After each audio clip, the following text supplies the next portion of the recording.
Section 1. The man behind the myth who is Rick C. 137. Really? Close your eyes for a moment and picture a garage. Not a particularly impressive one. An ordinary suburban garage. The kind with dusty shelves and old cardboard boxes, and maybe a rusted lawnmower shoved into the corner near a half-deflated basketball that nobody has touched in 3 summers. The kind of garage that smells like motor oil and forgotten seasons. The kind of place where you could stand in the doorway on a Saturday morning and hear nothing but the neighborhood going quietly about its business and feel genuinely, peacefully bored in the way that only very ordinary places allow. Now imagine that somewhere underneath that garage, hidden behind the ordinary smell of oil and concrete and the dull weight of suburban life, there is a laboratory that bends the known laws of physics, a portal gun hanging on the wall, the low, steady hum of machines that should not exist. And at the center of all of it, a white-haired old man in a stained lab coat with eyes that have seen more things than any human being was ever supposed to see in one lifetime, or in several lifetimes, or in several hundred lifetimes spread across dimensions that most people do not have a framework for imagining. That is Rick Sanchez. Or at least, that is who he appears to be on the surface.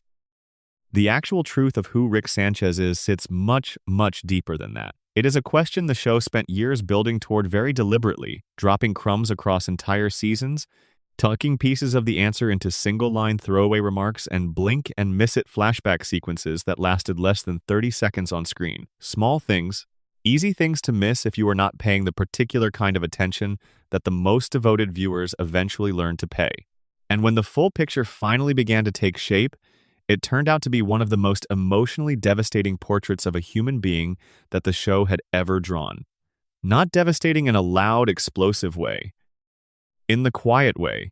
In the way that the most honest things tend to be devastating, which is to say slowly and specifically and without any music cue telling you how to feel about what you are seeing.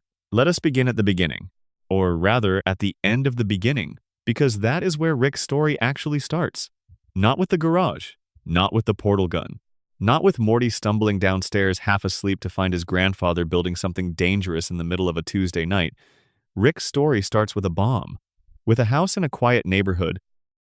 With a younger version of Rick standing in his living room when a stranger walked through a portal that opened without warning in the middle of an otherwise completely ordinary afternoon. That stranger was another Rick. A Rick who had already discovered interdimensional travel, who had already built the portal gun, who had already crossed the threshold between what was possible and what was not, and found the view from the other side to be worth whatever it cost to get there. This other Rick came with an offer. Come with me. See the multiverse. Leave this ordinary life behind. Let me show you what you become when you stop limiting yourself to one dimension, one version of reality, one small patch of existence in an infinite universe that has barely noticed you are there. And the Rick we follow said no. He looked at his wife. Her name was Diane. He looked at his daughter Beth, who was very young then, too young to understand what was happening in that room. He looked at the life he had built and the Tuesday afternoons and the inside jokes and the ordinary, beautiful, imperfect dailiness of being a husband and a father, and he said no. He chose them. He chose the garage and the lawn and every small, mundane moment of a human life over infinite possibility. And the other Rick killed his family for it. A bomb, a bright, terrible light. And then just Rick, standing in the wreckage of everything he had decided to stay for. Standing in the smoke and the silence where Diane and Beth had been a moment before, standing with nothing left but the specific and permanent understanding that the price of choosing love over freedom is sometimes everything. This is the origin story that fans spent years theorizing about before the show confirmed it. When the show first gave the audience a glimpse of this backstory in the 3rd season episode, The Rick Shank Redemption, Rick waved it away. He told the Galactic Federation interrogator watching his memories that the whole thing was a fabrication, a constructed emotional narrative designed to fool his captors while he executed his actual escape plan underneath their noses. And a lot of fans initially took him at his word, because Rick is always performing. Rick always has an angle. Rick never lets anyone see the real thing underneath the performance. That is, in fact, his most consistent defining characteristic across all of his appearances in all of the show's seasons. The genius is real. The nihilism is a costume. The version of Rick that does not care about anything is the performance that the version of Rick who cares deeply about everything has been staging for the better part of his adult life. But the theory that the backstory was real, that Diane and Beth actually died that day, that the loss had been carried quietly at the bottom of everything Rick had ever done since, held on in the fan community with a particular kind of intensity. Because it explained so much. It explained everything, actually. It explained why he drinks with that specific, joyless purposefulness that is distinct from someone who drinks because they enjoy the sensation. It explained why he left Beth the first time, disappearing for years before showing up at her door in what appeared from the outside to be a random reconnection but was, if you believed the backstory was real, something far more deliberate and far more painful. It explained why he uses humor as a deflection mechanism and intelligence as armor and constant motion as a substitute for feeling anything that sits still long enough to actually hurt. A man who lost everything he chose to stay for is a man who will spend the rest of his life making sure he never has to make that choice again, because choosing means caring, and caring means there is still something left that can be taken. The show confirmed the truth of it all in the 5th season finale, Rick Murray Jack, when Evil Morty extracted a full brain scan of Rick's memories, and the audience got to watch the whole of it unfold in a nearly wordless montage. There were the deaths. There was the grief. There was Rick standing in front of a portal gun he had built himself, the same technology that had been used to take everything from him, now the only thing giving him access to the man who had done it. The rage that followed was decades long, organized around a genetic signature he had constructed for his family's murderer, hunting and hunting across dimension after dimension and coming up empty again and again. Eventually wearing himself down to something hollow and tired, until he finally found a dimension where Beth was alive and alone, where her own Rick had long since abandoned her, and he moved in. He took up residence in a life that was not his. He became the grandfather of children who were not, technically speaking, his grandchildren at all. He built a home in the rubble of someone else's story and lived in it, and tried very hard not to think about how much better the real thing had been. The Rick we spend all those seasons watching is not Rick C-137 living his original life. He is Rick C-137 living someone else's life, filling a role left empty by a different Rick who made different choices, occupying a version of what he lost and pretending, with considerable effort, that proximity is the same thing as the real thing. Now here is where the fan theories begin to bloom in earnest, because the confirmed backstory opened up at least as many questions as it answered. The man who killed Diane and Beth eventually had a name and a face and a full arc of his own, Rick Prime. The overarching villain beneath the surface of everything, the Rick who came from the Prime dimension, whose abandonment of his own family is what created the vacancy that Rick C-137 eventually came to fill. Rick Prime was not just Rick's nemesis in a narrative sense. He was, in the way the show carefully frames him, the purest possible expression of what a Rick looks like when emotional attachment has been completely and permanently eliminated. He had decided early and completely that caring for his family was a limitation rather than a life. He left and never looked back. And when he found other Ricks who had made the opposite choice, who had stayed and loved and chosen the Tuesday afternoons over the infinite universe, he looked at them and saw defective models, things that needed to be corrected or removed. The theory that many fans arrived at independently, and that the show eventually built its structural arc around, was that Rick Prime was not just an antagonist. He was Rick C-137's dark mirror, the version of the same man who stood at the same fork in the road and went the other way, and became something colder and more terrible as a result. Two identical men, two opposite choices. Two radically divergent outcomes that the show spent years tracing back to their shared source. One who stayed for love and was destroyed by the loss of it. One who refused love and was never burdened by it at all. If you look at Rick C-137 through that lens, everything he does takes on a different color. His nihilism is not a conclusion he reasoned his way to after surveying the evidence of the universe and finding it cold. It is a wound that has learned to argue. A way of explaining, after the fact, why the thing that happened to him was not as catastrophic as it felt. The universe is meaningless anyway, so losing Diane is just the universe being consistent. Except Rick does not believe that. Not fully. Not at the deepest level. which is precisely why he had to keep saying it for 40 years and still had not managed to convince himself by the time the show begins. There is a detail about dimension C-137, the actual home dimension Rick came from, that reveals the depth of what losing Diane meant to him at a level below anything he has ever been able to articulate. After the hunt for Rick Prime finally ended, the show revealed that Rick had kept his original home dimension frozen in a time loop, specifically a time loop of the day he lost Diane and Beth. The entire dimension had been sealed inside that moment, its inhabitants aging but unable to move forward, their lives consumed by the endless repetition of the worst day Rick had ever experienced. It had been running for decades, and at some point Rick had simply stopped thinking about it. He had moved on so thoroughly that he forgot he had left an entire world suspended in his grief, like a photograph of a catastrophe left face up on a shelf and eventually stopped being seen because it is always there.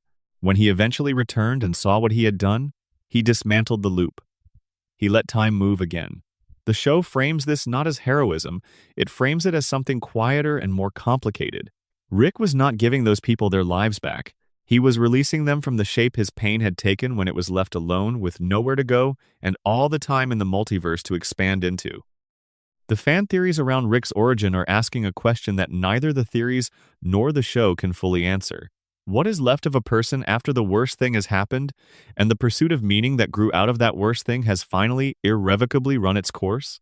The show's answer is honest and unresolved, in the way that real answers to that question tend to be. Rick C-137 is not a genius who chose nihilism as a philosophy. He is a man who loved something, lost it in the most brutal way imaginable, and rebuilt himself around the absence. Everything else, the inventions and the drinking and the adventures and the biting wit and the casual cruelty and the occasional impossible flashes of genuine warmth, all of it is the shape that absence took when it had to become a person again and find something useful to do with its hands. That is the real Rick Sanchez. Not the smartest man in the universe, the most grieving one. Before we go any further, drop a comment and tell me where in the world you are right now and what time it is there. I genuinely love knowing who is out there in the quiet while these theories play. And if you are finding this kind of slow, detailed exploration relaxing, subscribing means there is so much more of this waiting for you. Now, let us keep going. Section 2. The wall around infinity, the central finite curve. If you let the story of Rick's origin settle into you, a question forms very naturally in the quiet. What did Rick do with all that time between losing Diane and arriving at the Smith family garage? A man with Rick's intelligence and Rick's tools and Rick's particular brand of focused, grief-driven determination does not simply wander. He builds, he designs, he engineers. He leaves marks on the universe that the universe does not fully understand until someone smart enough comes along and starts asking the right questions. What Rick built in those lost decades is not a weapon or a machine or even the citadel of Rick's, though the citadel grew out of it. What he built was something larger than any of those things. Something that altered the fundamental structure of the multiverse itself without anyone noticing until it was far too late to do anything meaningful about it. What he built was the central finite curve. Let us take a real moment and sit inside what that phrase actually means, because it is easy to hear it and feel like you understand it without letting the full weight of it land. Think about what the word infinite means when you apply it to a multiverse. Not 1,000 dimensions, not 1,000,000, not even a number so astronomically large that writing it out would take up an entire page. Infinite. By the internal logic the show establishes, the multiverse contains every possible variation of every possible set of physical laws governing every possible history, extending backward and forward through all the time that has ever happened or will ever happen. Every conceivable way that any moment could have unfolded differently. Every universe that the mathematics of possibility allows to exist, all of it, extending outward without boundary, without edge, without end.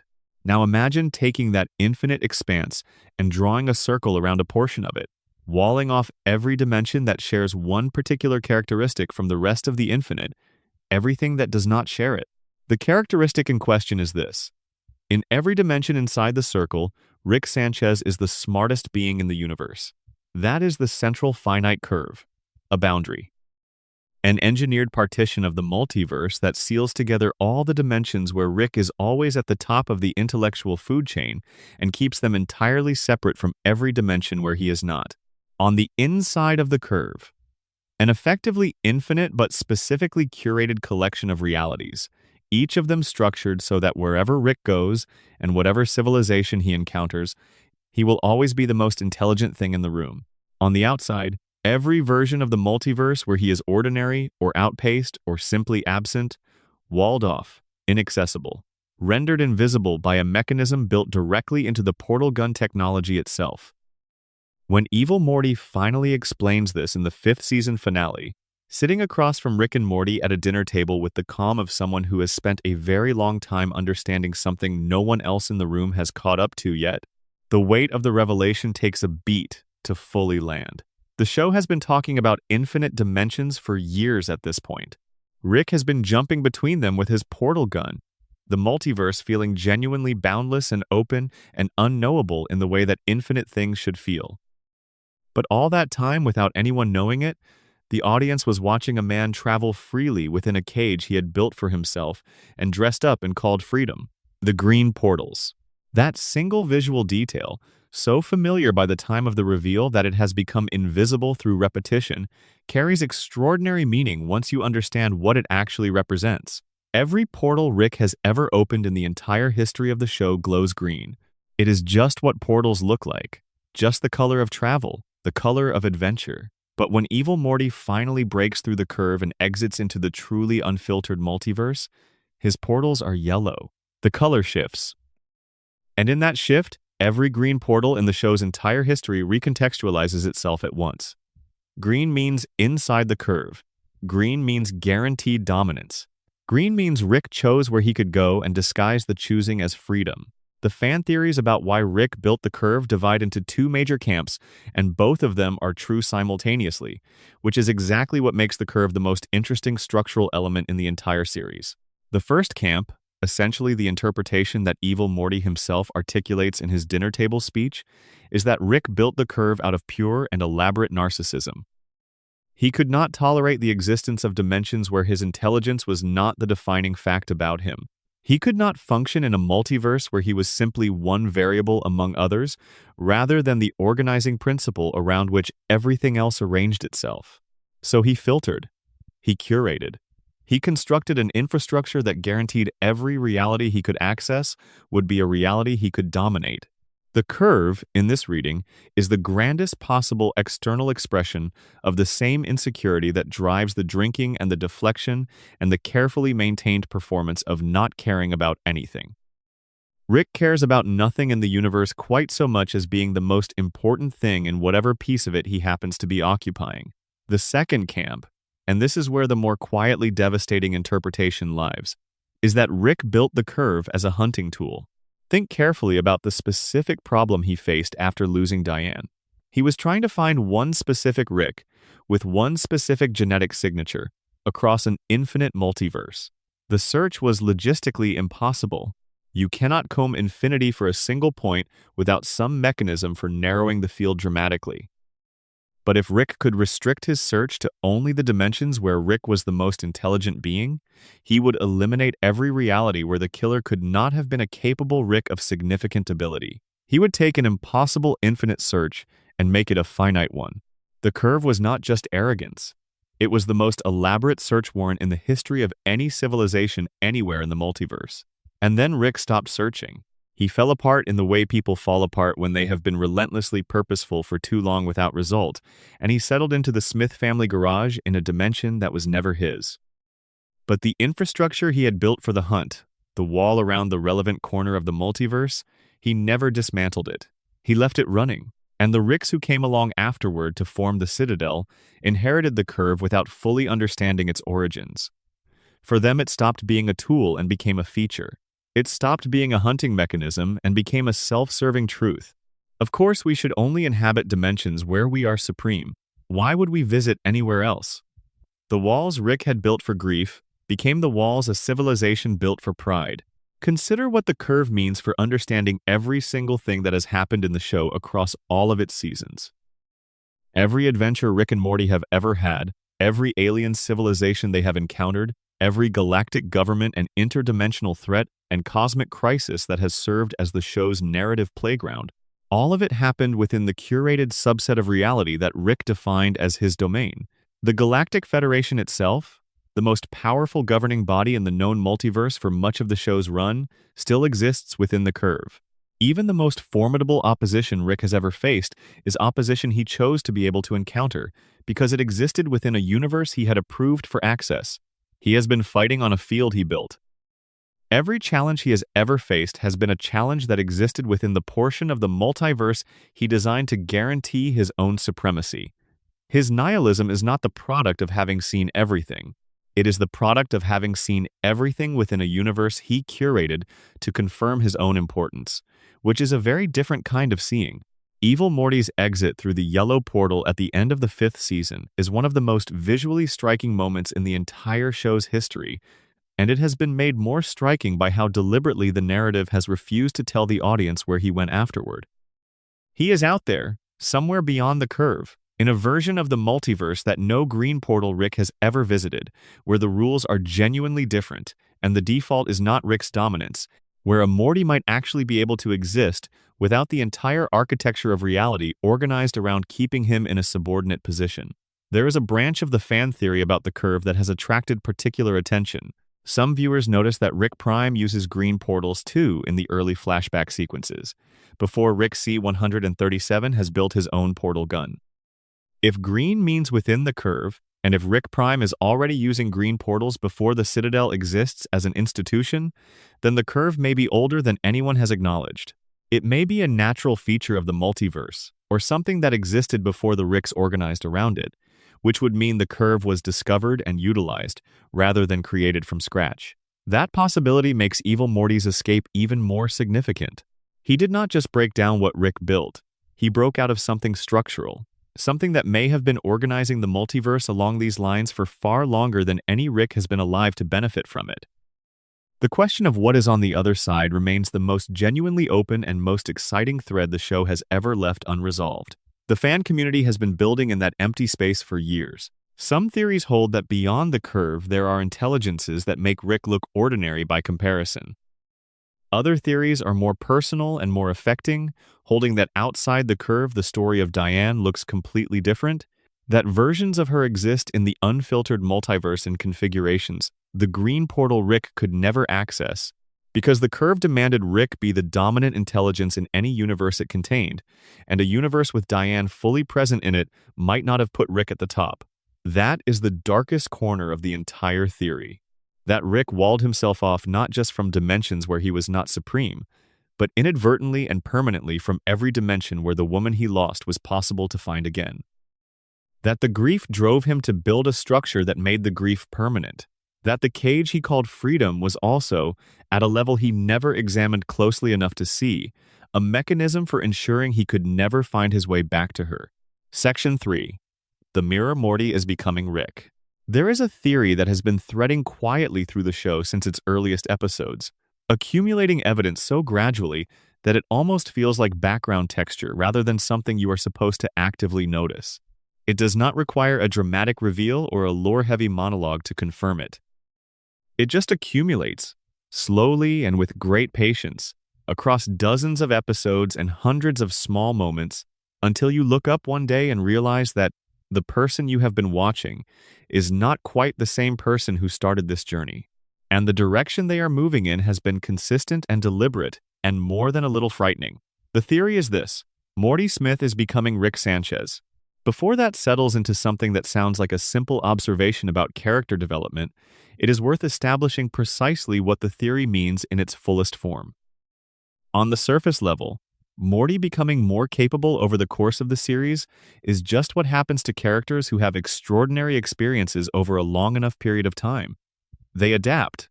Their reflexes change. They stop flinching at things that used to stop them cold. That is not a theory. That is just how people work when they survive enough. What the theory actually argues is something more specific and considerably more troubling. It argues that Morty is not just becoming a more capable version of himself. He is following the same psychological trajectory as Rick, not in a vague personal growth sort of way, In a precise, damage-matching, step-by-step way. The experiences Rick has been putting Morty through are not just adventures that Morty survives and learns from. They are the same kind of experiences that made Rick what he is. Traumatic in the specific ways that produce the specific psychological outcomes that are visible in Rick's character across the entire show. And if you trace Morty's development forward along the line it is already following, the destination is not a healthier and wiser version of Morty. It is an early version of Rick. Start at the very beginning. Season 1 Morty is a portrait of anxiety given human form. He stammers. He hesitates. He begs to go home constantly. He cries when people are hurt around him. And his distress is genuine and unfiltered and fully proportional to whatever is actually happening because he has not yet developed any of the mechanisms people use to put distance between themselves and things that are too large to feel. In real time, every horrible thing hits him at full force. He has no armor yet. He has not needed any. Now watch what happens very slowly across seasons. Morty starts handling weapons with noticeably more ease and less visible hesitation. He makes tactical decisions in crisis situations faster, and the emotional cost visible on his face while making them get smaller. He develops what the fan community has come to call the 1,000-yard stare, that particular expression of blank distance that appears after something has happened that is simply too large for the face to hold, without going quiet and empty. He stops crying as readily. He stops begging to go home because somewhere along the way he stopped feeling certain that the universe had agreed to let him reach home safely. He starts to know, in the efficient and exhausted way that Rick has always known, that the situation will be what it is regardless of how frightened he is of it, and he might as well act. The most clinically revealing piece of evidence the theory can point to is the episode where Morty is discovered to have been using a memory-erasing device on himself. He has been doing it quietly and consistently in between episodes, without telling Rick or anyone else in the family. The traumatic memories from adventures with Rick have accumulated to the point where managing them has become a task requiring dedicated technology. The device itself shows gaps, evidence of sessions Morty cannot account for even with the device in his own possession. He has been through so much that he has been quietly, systematically erasing pieces of himself just to stay functional and present enough to keep going. Think about what that behavior means when placed directly next to Rick's behavior. Rick does not use a memory device. He does not need one because he has spent decades developing a different and slower form of the same erasure, the kind built out of alcohol and constant motion and the practiced maintenance of a genuine not caring that he has worked very hard to cultivate. He has trained himself to dissociate from his own history the long way, through repetition and numbing, through moving fast enough that the things chasing him cannot quite catch up. Morty is doing the same thing with better technology and a much shorter timeline. The destination is the same. The mechanism is just more efficient. The most frequently cited structural piece of evidence for the deeper version of this theory connects the two characters at a neurological level that the show itself established early on. The show revealed in a first-season episode that Rick needs a Morty specifically as a travel companion because Morty's brainwaves create an interference pattern that cancels out Rick's own unique neurological signature, preventing Rick from being tracked through the residue of his portal travel. Rick needs the specific complementary structure of a Morty's mind to hide his own. Now, sit with that detail for a moment. Morty's brain is already shaped, at a fundamental level, in a way that corresponds precisely to Rick's brain. Their minds fit together in a specific technical way that the show frames as unique to this pairing. The two minds are already talking to each other at a level far below any conversation they have ever had aloud. They are already, at some level, the show is careful to establish as real and meaningful versions of the same thing. The most radical version of the theory holds that Morty and Rick are literally the same person at different points in a temporal loop. That every Rick was once a Morty. That every Morty, given enough time and enough of the specific experiences that Rick's life provides, eventually becomes a Rick. That the relationship between them is not grandfather and grandson in any biological sense, but earlier self and later self, and that Rick keeps Morty close, not just because of the brainwave compatibility, but because Morty is who Rick used to be, the fear, the hope, the capacity to be genuinely hurt by things. The part of a person that has not yet fully armored itself against the specific cruelties the universe specializes in delivering. The show's creators have pushed back on the strict time loop version, citing their general reluctance to use time travel as a primary plot mechanism and the confirmed biological timelines that create genuine continuity complications for the theory's most literal form.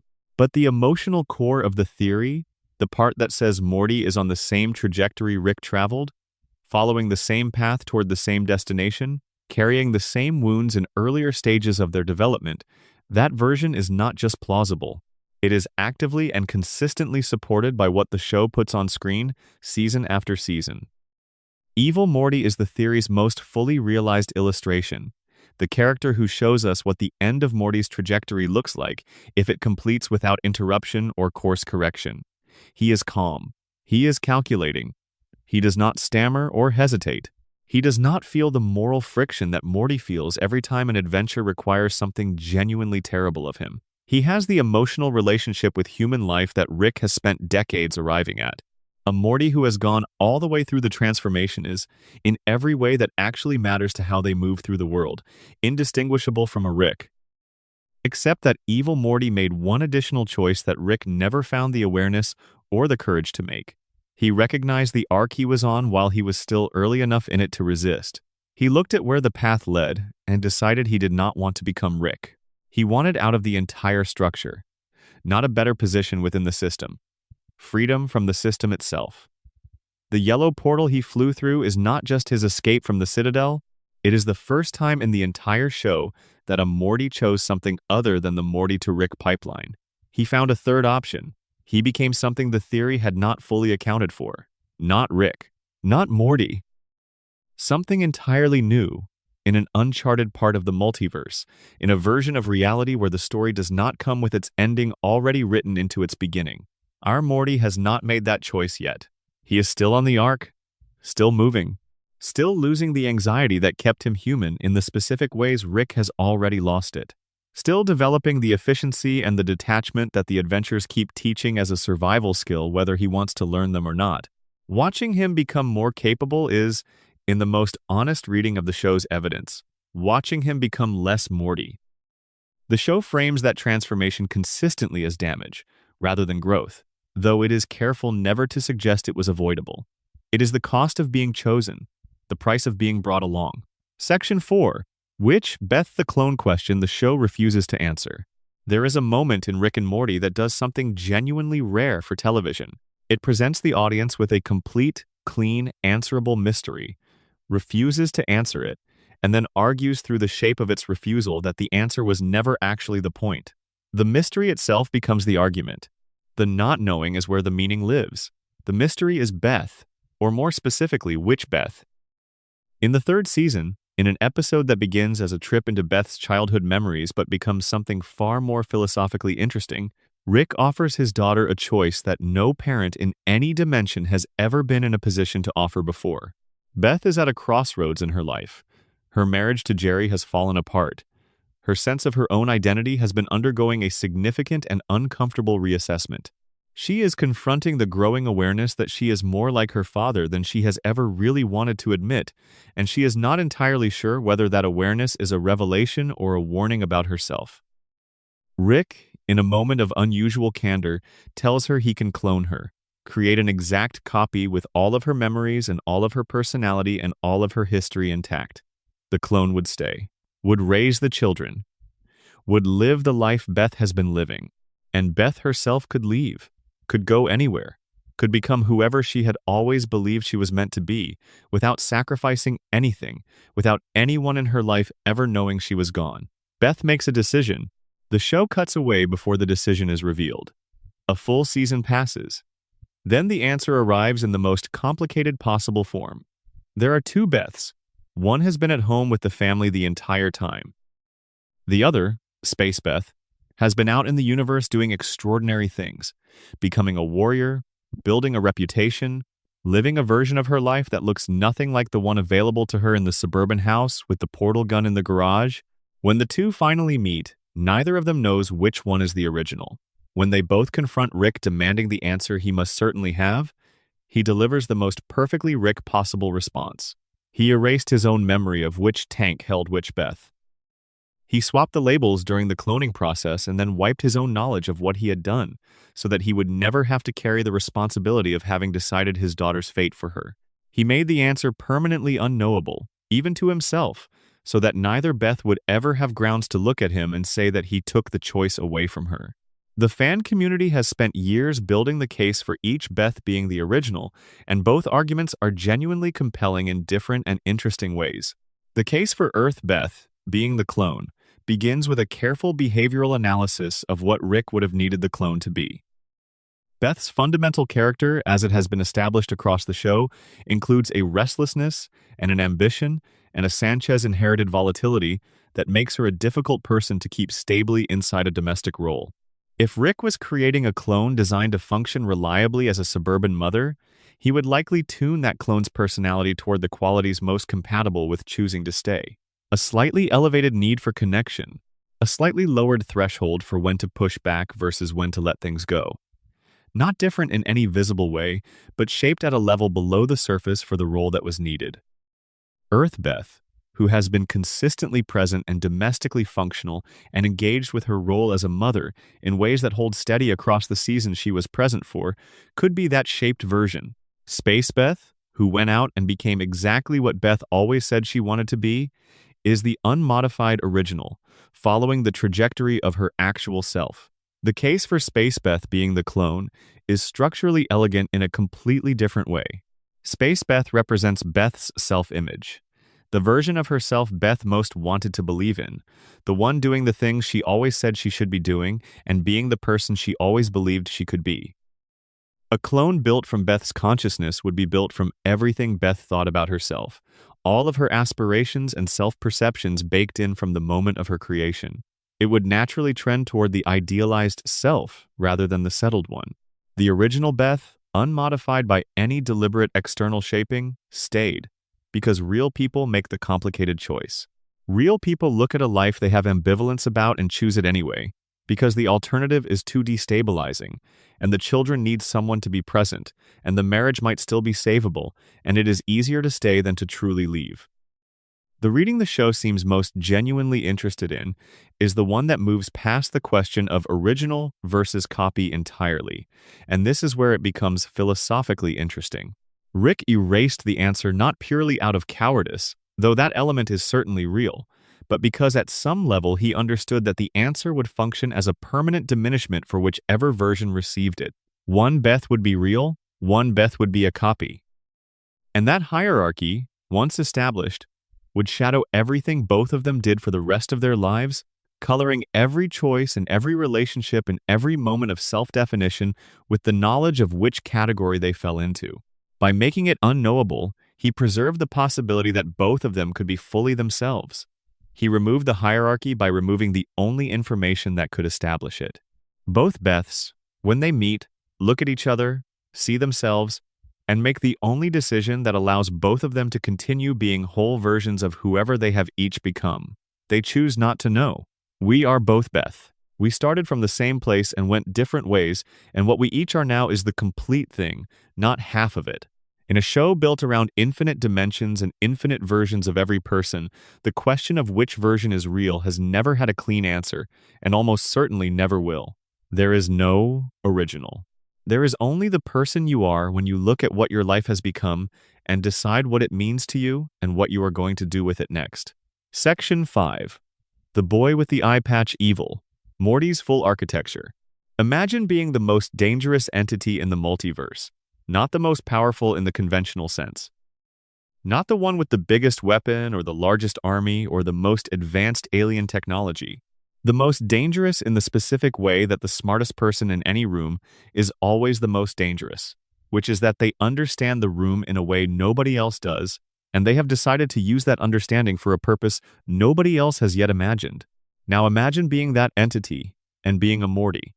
Evil Morty is one of the most precisely constructed characters in the entire show, and his precision is most visible in the gap between what he appears to be and what he actually is. He appears, in his very first episode, to be a victim. There is a Rick who has been kidnapping Mortys from across the multiverse, subjecting them to terrible treatment. The Citadel of Ricks is trying to understand who this rogue Rick is and why he is doing it. Our Rick and Morty get pulled into the investigation, and at the very end, in the final moments of the episode, the reveal arrives like a trapdoor opening under your feet. The evil Rick was being controlled. He was a puppet, and the one pulling the strings was not another Rick. It was the Morty standing quietly in the crowd of rescued victims. Already done? Already 3 steps ahead of everyone in the room. Content that nobody in the room had thought to watch him. The reveal works on 2 levels simultaneously, and that double operation is what makes it genuinely great rather than merely surprising. On the surface, it is a clever twist. Underneath it is a thesis statement for everything the show has been quietly building about what a Morty can be when nobody is paying attention to Mortys, because the system has always classified them as the sidekick category rather than the protagonist category. Evil Morty is the argument that the sidekick has always had the capacity to be the most important person in the story. He just needed the right conditions. The fan theories about Evil Morty's identity built up over years before the show provided answers, and several of them came strikingly close to what was eventually confirmed. The earliest and most persistent was the theory that Evil Morty was Rick C-137's original Morty. The supporting evidence. Rick C-137 has a specific and emotionally charged memory of holding a baby Morty that surfaces in a context where Rick has very little control over what is being revealed. The complication is that Rick C-137, as established by the later lore, never had a biological Morty because his original Beth was killed as a child. So how does he have that memory, and why does it carry that specific quality of loss? The theory held that at some point after the hunting years wound down, Rick found a Morty somewhere, a real one he actually raised and trained and became attached to in the specific and secret way Rick becomes attached to people. And at some point that relationship went wrong, in a way the show has never fully depicted, and the Morty who had spent enough time around Rick to understand exactly how Rick's mind worked became the person who would eventually stand invisible in a crowd of rescued victims and be completely overlooked, because nobody thinks to watch a Morty. What the show has confirmed is the architecture of Evil Morty's plan, and that architecture is where the character becomes truly extraordinary. He was not interested in revenge against Rick C-137 specifically. Rick C-137 was a means to an end. The end was the system itself. The entire apparatus of the Citadel, the central finite curve, the fundamental organization of the multiverse around the premise that Ricks are the dominant intelligence and Mortys are the sidekicks, and those 2 facts are permanent and structural, that was what Evil Morty had in his sights from the very beginning. He wanted to expose it, understand it, take control of its mechanism, and use the mechanism against itself. The Citadel presidency remains one of the most audacious single moves in the entire show's history. A Morty running for elected office in a society built by and for Ricks is so categorically absurd to the Ricks that they did not take it seriously until the ballots had already been counted. That was always the plan. Their arrogance created a blind spot so large and so thoroughly maintained that you could run an entire political campaign inside it without being noticed. Evil Morty understood, after watching Ricks operate long enough, that their intelligence was genuine and deep, but their self-awareness was catastrophically limited in very specific ways. They were geniuses who had stopped asking whether their genius was the most important thing in any room because they had built a universe that guaranteed the answer was always yes. That was the wound in the armor. That was where a Morty without any compunction about exploiting it could reach in. He won. A pawn declared itself the player. A sidekick declared itself the story's protagonist. And the Ricks who had laughed at the idea were now answering to him. Because a democratic system is only as protected as its overseers are humble, and the Ricks of the Citadel had never cultivated humility about anything.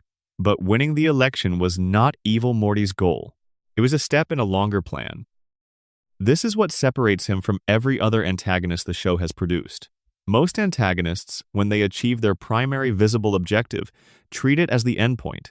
Evil Morty treated the presidency as a midpoint, a resource acquisition phase in service of something larger. He needed the Citadel's accumulated technology and power for exactly one purpose: breaking the central finite curve, exiting the entire system, going somewhere the green portals do not reach, Somewhere the story about Ricks and Mortys does not organize reality from the ground up. Somewhere a Morty might actually be able to exist as himself, rather than as a role in someone else's narrative. The scene where he steps through the yellow portal at the end of the 5th season is composed like a liberation scene. There is chaos behind him. There are casualties behind him. He does not look back.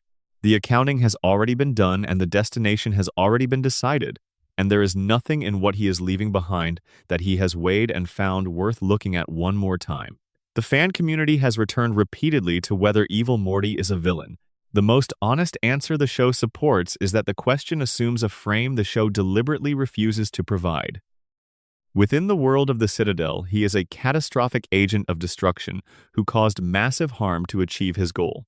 Within the frame of what the Citadel represents, what the central finite curve represents, what it means for every Morty across the multiverse to exist within a system designed specifically to keep them subordinate, he is the only character in the entire show who understood the full scope of what that system was, and had the combination of intelligence and will and patience to break out of it rather than make peace with it. The show gives you both frames and walks away. Section 6. Existence is pain Mr. Meeseeks and the philosophy hiding in plain sight. A box, a button, and the creature that appears when the button is pressed. Mr. Meeseeks is built for a single function, and the show makes sure you understand this before the laughter starts. He pops into existence knowing one thing with absolute and complete clarity. There is a task. The task will be completed, and then he will get to stop existing. The relief of that stopping is the organizing principle of his entire experience of being alive. He does not enjoy consciousness. He finds it painful, specifically and literally, and the only thing making that pain bearable is knowing he is moving toward the moment when it ends. He was not designed to last. He was designed to help and then to stop, and the helping is valuable to him primarily because it is the thing that leads to the stopping. The comedy of the Meeseeks episode is constructed precisely on the gap between how simple this should be in theory and how catastrophically it goes wrong in practice. Jerry's task, taking 2 strokes off his golf game, proves undoable because Jerry is constitutionally resistant to actual change in a way that goes much deeper than simple stubbornness. He wants the result without the process. He wants to be better without doing the thing that makes you better. And the Meeseeks assigned to help him, suffering every second he remains in existence without completing his purpose, begins to come apart under the pressure of that impossibility. He summons more Meeseeks. Those Meeseeks summon more. The suffering multiplies geometrically. A crowd of beings in existential distress assembles itself around Jerry's inability to follow through, which is exactly the kind of precise metaphor this show operates on when it is at its sharpest. The fan theories that have gathered around Mr. Meeseeks go considerably deeper than the comedy of the episode, and what they find when they dig is something that reframes the entire concept in genuinely unsettling ways. The first thing to establish is who designed these creatures. Rick built the Meeseeks box. He invented the creatures, engineered their psychology, gave them their compulsion and their relationship with consciousness, and their built-in yearning for the ending that comes with task completion. He made a species of beings whose existence is defined by suffering, and whose only relief is in service.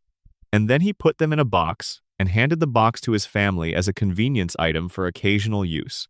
The fan theory that has attracted the most serious and sustained engagement holds that the Meeseeks box is not just a gadget or a comedic set piece. It is Rick's most autobiographical invention. Not his most powerful and not his most impressive, but the most honest about who he actually is and how he actually experiences being alive.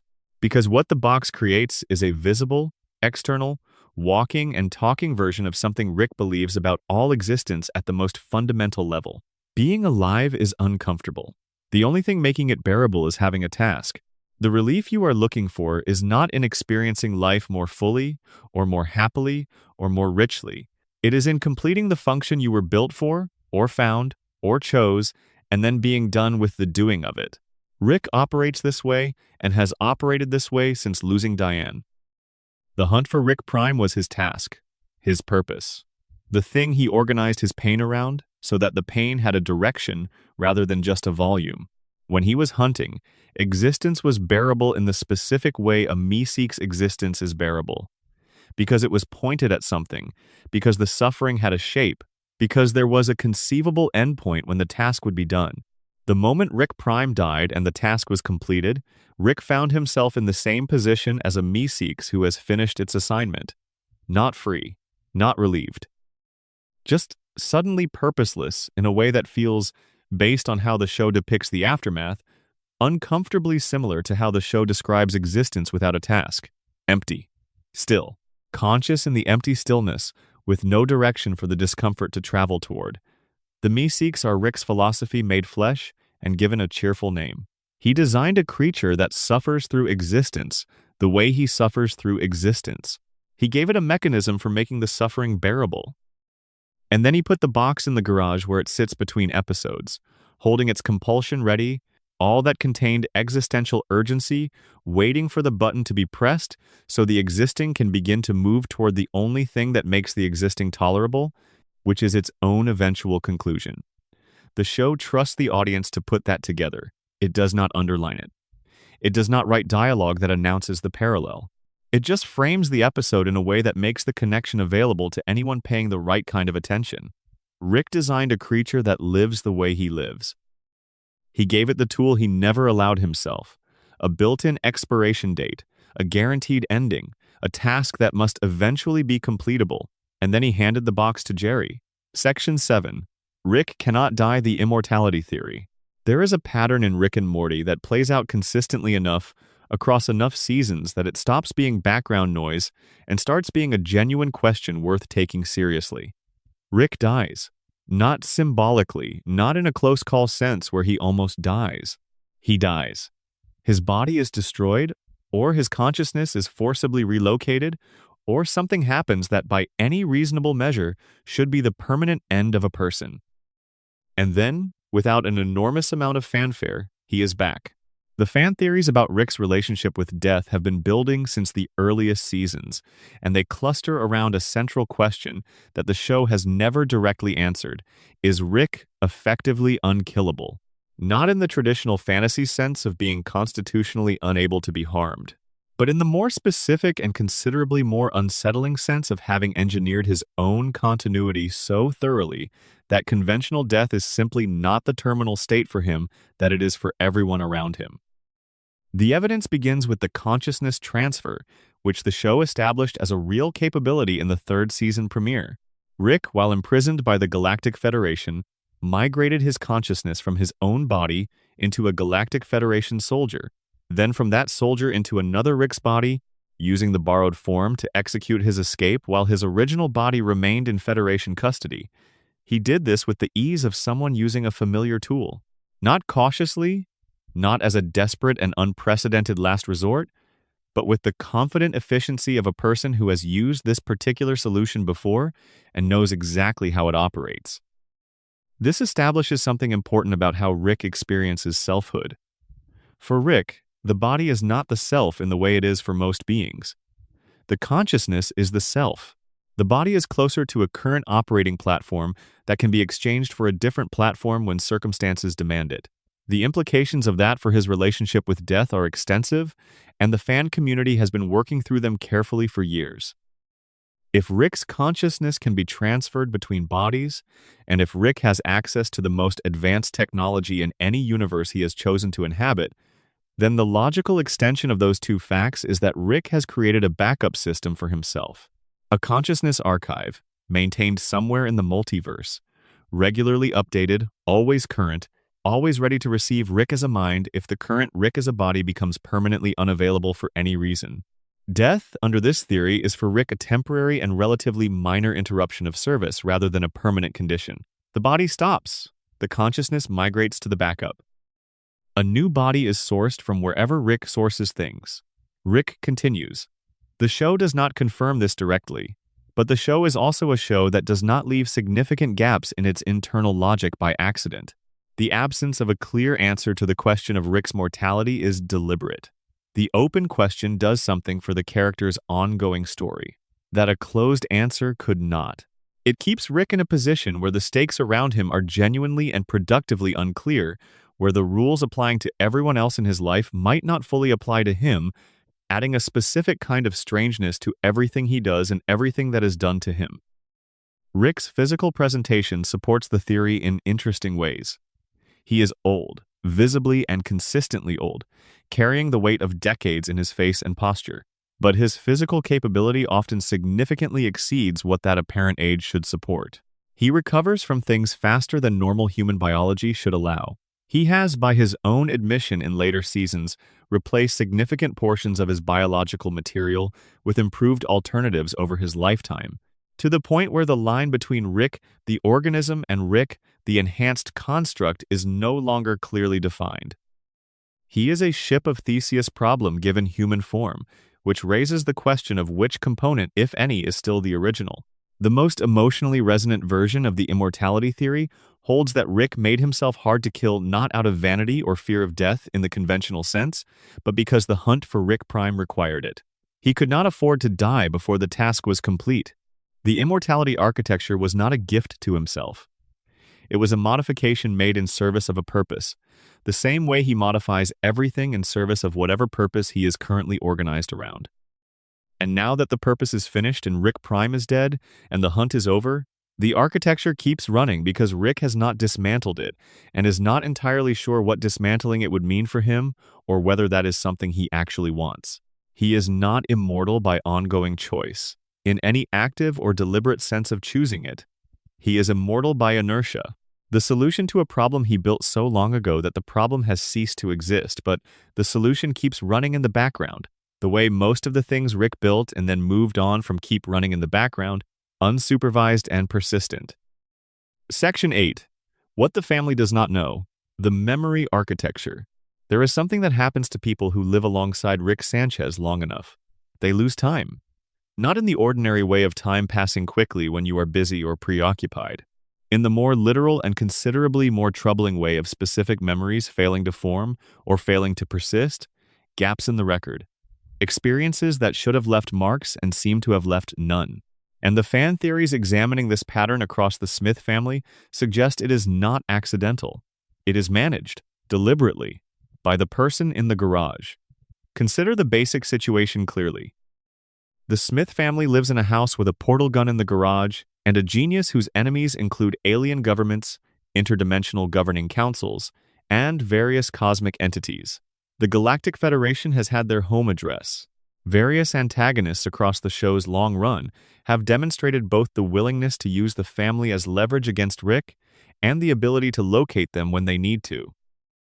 Beth and Summer and Jerry have been endangered, targeted, captured, altered, and put in the path of genuinely catastrophic harm more times than any civilian family should realistically be able to survive without either developing extremely robust psychological defense mechanisms or simply coming apart. And yet they mostly seem functional between crises.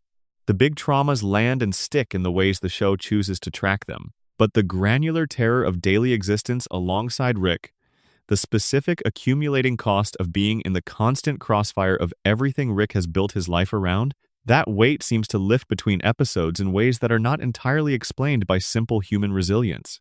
The theory that Rick has been actively managing the family's memory of specific traumatic events to prevent the accumulated burden from becoming incompatible with daily functional life has been one of the most persistently discussed ideas in the fan community since the earliest seasons. The evidence that Rick has both the means and the active inclination to do this is established in the very first episode, when he uses a memory-wiping device on Morty's father without hesitation or any explanation whatsoever. He does it the way you reach for a tool you have used many times before. This is a tool he has. This is a tool he uses.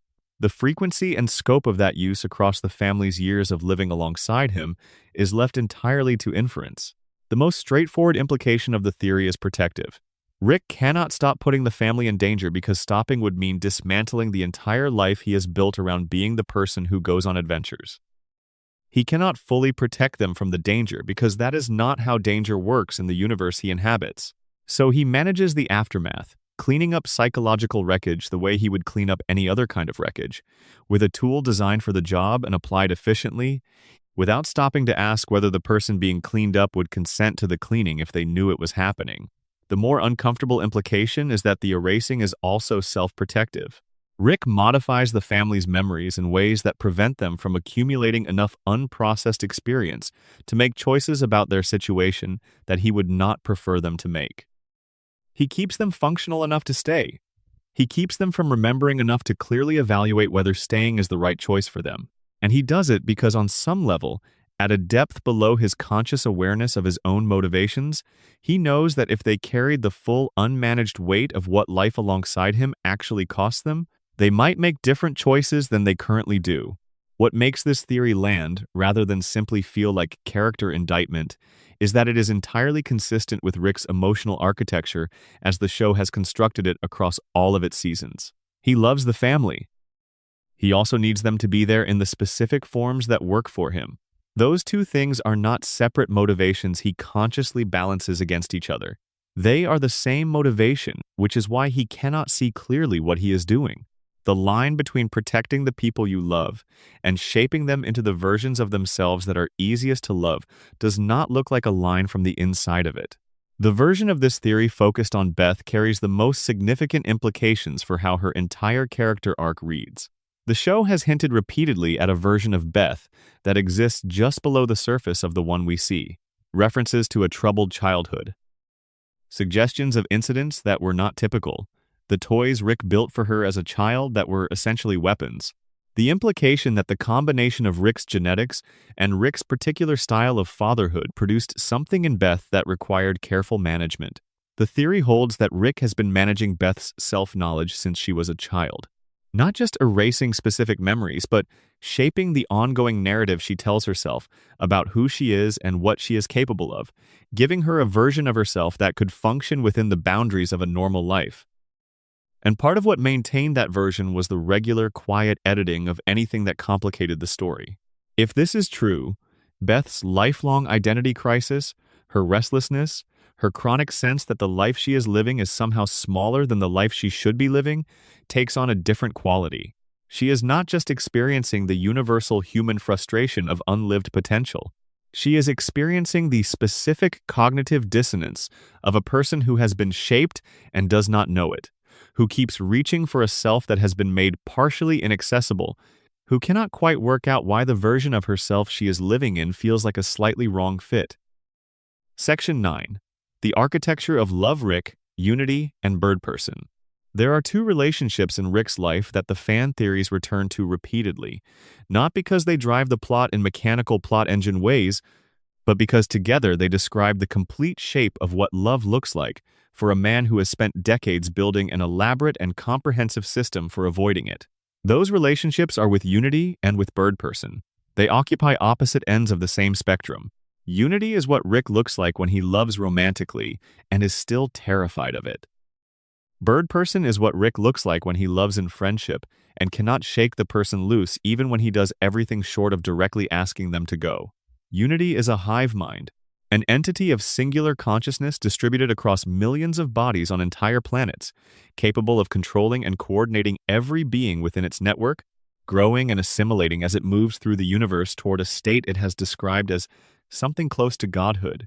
When Rick reconnects with Unity in the episode Autoerotic Assimilation, the reunion carries the specific energy of something that has been under significant pressure finding sudden release. Rick, who maintains careful emotional distance from almost everyone in his life as a matter of deep habit, drops the performance almost immediately in her presence. He is animated in a way the show rarely allows him to be. He is genuinely joyful rather than performing joyfulness. He and Unity fall back into each other with the ease of two people who have known each other long enough and well enough that the usual defensive reflexes do not come online automatically around them. The fan theories about why Unity specifically gets through Rick's walls, where almost nothing else can address something important about what Rick needs in relationships, and why he cannot find it with partners who exist as single, unified individuals. The first theory, most widely discussed, is that Unity's nature as a collective is part of what makes her uniquely compatible with Rick. She is not a single mind that Rick has to manage carefully in the way he manages all individual relationships, keeping enough distance that it does not become something that can be lost. She is plural. She is a multiplicity of perspectives organized into a single vast entity that is stranger and more complex and more genuinely interesting than any individual he has ever encountered. She is the only entity Rick has ever loved that is interesting enough to hold his full attention without triggering the defensive mechanisms he deploys when something gets close enough to genuinely matter. The deeper theory, carrying particular weight given what the show eventually confirmed about Rick's history with loss, is that unity is safe in a way individual people simply cannot be. A hive mind distributed across millions of hosts does not have a single body that can be destroyed in a single act. She cannot be taken the way Diane was taken. The specific and paralyzing terror that made Rick spend decades running and drinking and refusing to let anyone close enough to matter does not apply to unity in the same way. He can love unity at something approaching his full capacity because the particular architecture of the thing he is most afraid of cannot destroy her in the way it destroyed everything else he ever loved. When Unity's departure comes, Rick returns from the bathroom to find her gone. Notes written across every surface. A breakup delivered in the spaces left after she left. Her letter says things that are precise and honest about who Rick is and why the relationship cannot continue. He brings out her most reckless qualities. He makes her worse by making her want things she stops being able to responsibly deny herself when he is around. She loses control of the beings in her network when she is with him, and the cost of that loss of control is paid by millions of people who did not choose to pay it. The scene that follows has been discussed extensively in the fan community, and the reading that has persisted most strongly is the one connecting it directly back to Diane. Rick has lost Unity. Unity chose to leave. She made a deliberate, considered decision that removed herself from his life. Not a bomb, not violence, not something external and random and outside anyone's control, but a choice, a preference for her own well-being over continuing a relationship with him. And a choice is somehow worse. Because a choice implies that Rick was carefully weighed by someone who knew him very well and found to cost more than the cost could be justified. The fan theories argue that every time Rick loses something he loves, he loses Diane again in some fundamental way. Not in a diminishing sense, not in the sense that other losses matter less than Diane mattered. In the specific sense that every loss reopens the original wound, the shape of the grief is always the same shape regardless of what it is currently organized around. Bird Person is the other face of Rick's capacity for love, and in some ways the more revealing one because it shows something about Rick that the romantic storyline cannot quite reach. Where Unity shows us what Rick looks like when he loves romantically and is afraid of it, Bird Person shows us what Rick looks like when he loves in friendship and simply cannot get the person to leave even when he does everything that should drive them away. Bird Person and Rick go back to the Resistance years, to the fights against the Galactic Federation, to experiences the show has always implied were foundational in ways that most of Rick's other adventures were not. They survived things together that forged specific and durable kinds of bonds. And through all the decades that followed, through Rick's drinking and his self-destruction and his serial abandonment of every other relationship in his life, Bird Person stayed. He showed up. He called. He appeared at the garage and sat with Rick and said the things that needed to be said and did not leave when leaving seemed like the comfortable and obvious choice. The fan theories about why Bird Person is the relationship that survived when so many others did not focus on something specific about his nature. Bird Person does not need anything from Rick. He does not need Rick to perform, or to be useful, or to demonstrate his value. He just needs Rick to be there. His loyalty is organized around who Rick actually is, the Rick under all the machinery, the one Rick has not shown anyone else in decades. And Rick, who has been extraordinarily successful at making the actual Rick inaccessible to everyone who encounters him, has never been able to shake Bird Person loose from the knowledge of that actual person. When Tammy shoots Bird Person at the wedding, she is not just ending a life. She is destroying the one relationship in Rick's current existence that required nothing from him except presence and asked nothing except honesty. The Federation's transformation of Bird Person into Phoenix Person, taking his body and rebuilding it with a different consciousness, operating it, is the specific nightmare version of what Rick has already survived with Diane. Not losing someone to death or departure. Watching the shape of someone you love continue to exist and move through the world with a stranger behind their eyes, with no recognition when they look at you, with the bond simply absent from a body that still carries the face you associate with it. Bird Person keeps showing up anyway, across the arc of his storyline, across his restoration, across what his survival means for Rick. That persistence is the miracle. And in a show mostly about how the worst things keep happening to people who deserve better outcomes, that one persistent miracle might be the most important fact about Rick Sanchez. Section 10. The hidden character, what Jerry Smith actually reveals. It would be easy to spend an entire exploration of Rick and Morty theories without spending a single, meaningful moment on Jerry, because Jerry is the character the show has most thoroughly trained you to dismiss. He is the punching bag, the butt of the joke, the one Rick mocks without mercy, and the one Beth struggles to fully respect, and the one whose defining characteristic seems to be an inexhaustible capacity for being wrong about things at the worst possible moments. The show establishes early and reinforces consistently that Jerry is not impressive. He knows it. Everyone around him knows it. The cosmic joke of his existence in this particular family is that he somehow ended up adjacent to the smartest man in the multiverse and feels every inch of the distance between them every single day of his life. But the fan theories about Jerry, the ones that have persisted and accumulated actual evidence over the show's run, make a case that deserves to be heard. And the case is not that Jerry is secretly brilliant in any conventional sense. It is considerably more interesting than that. The theory is that Jerry's apparent uselessness is itself a kind of specific competence, and that the things Jerry does well are exactly the things Rick cannot do at all, and has spent decades actively trying to convince himself do not matter. Start with what the show has established about Jerry's baseline capabilities when removed from the context of Rick's shadow. Jerry, when stripped of modern infrastructure, when placed in circumstances where Rick's technology is unavailable and conventional intelligence provides no clear advantage, is surprisingly functional. Post-apocalyptic scenarios, wilderness situations, circumstances where the usual social hierarchies and the usual markers of status and capability are simply irrelevant. In those situations, Jerry does better than he should by any prediction the show's established logic would support. He is resourceful in the specific way that people become resourceful when they have never had the luxury of assuming someone smarter will solve the problem for them. He adapts. He provides for the people around him. He moves from adequate to unexpectedly capable when the environment removes the comparison that usually defines him as inadequate. The fan theory that builds on this evidence holds that Jerry's incompetence is significantly context-dependent rather than inherent.